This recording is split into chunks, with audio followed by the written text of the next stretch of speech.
السلام عليكم سيداتي ونسي سادتي، نتمنى تكونوا بألف خير.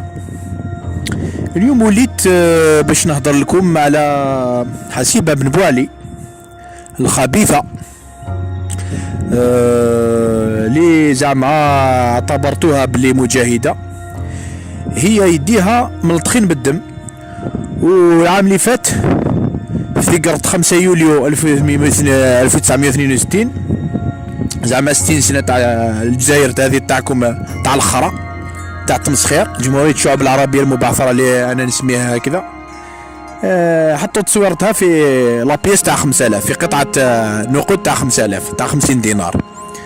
واش معناتها؟ فهموني يا احبابي، كيفاش كلبه كيما حسيبه بن بوعلي يحطوها في قطعه نقود تاع 5000 وينحوا الغزاله حيوان او الغزال اللي كان محطوط في لابيس تاع 5000.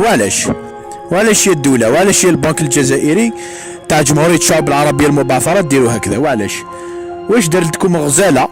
واش دار لكم الغزال؟ يا اخي كتبت لكم شحال من مره، قلتوا لي ما كاش مشكل، نرجعوا يناير فبراير ابريل بالباء مايو يونيو ويوليو.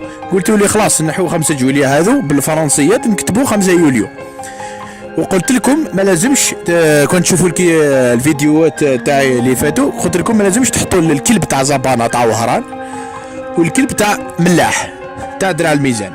اون بليس درع الميزان قبايل نعرفهم، قراب ليا. اون بليس انا ضد المجاهدين، راني مع الحيوان، باسكو الحيوان هو الاصل تاع شمال افريقيا مع ذو البشرة السوداء. دونك واش معناتها هذا الشيء؟